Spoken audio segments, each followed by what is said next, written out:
I will tell you what happened after that harrowing ordeal of me recovering from cancer and my intestines rupturing and everything. That was in 2016. In 2022, I was back living my life again, just loving life and whatever, but I was tired. And I didn't know why I was tired, but I felt good. I was working out 3 times a week and whatever. My kids now were older and they had moved out of the house. And I just thought, oh, I'm working a lot.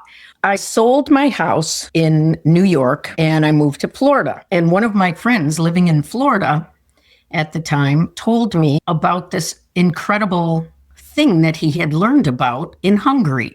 And I said, what are you even doing in Florida? He said, I had stage 4 cancer. And I go, what? And I said, how are you now? He said, I'm doing totally fine. My wife had stage 4 cancer. And he said, but actually what I've learned is that it's not cancer, it's hypoxia. It's lack of oxygen in the mitochondria. And I'm like, what the heck is that? And so he goes, if you do not have enough oxygen in your mitochondria, if you're deprived of oxygen by 35% in your mitochondria for 48 hours, that is the precise moment that disease begins. And it's called cellular hypoxia. And I said, okay. And I said, are you fine now? He said, I'm totally fine. My wife had stage 4 catastrophic hypoxia as well. She's totally fine. And I've seen many other people. And I said, that's it. I got on a plane and within 2 days, I was in Europe meeting a person that had developed this incredible technology to handle hypoxia. But before I went there, he said, I want you to do some blood tests and some scans to just see if you're okay because you had cancer before. I said, okay.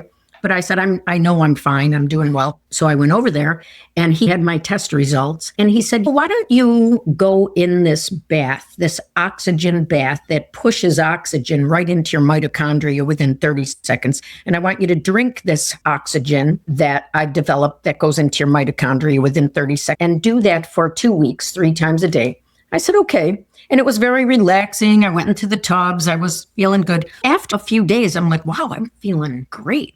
I wanted to go out for walks. I wasn't feeling tired, whatever. 2 weeks later, my test results came back. Or he had me go and do another test, And those came back in 2.5 weeks.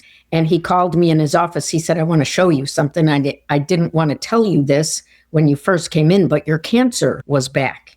And I said, what? And he goes, yes, you're very hypoxic.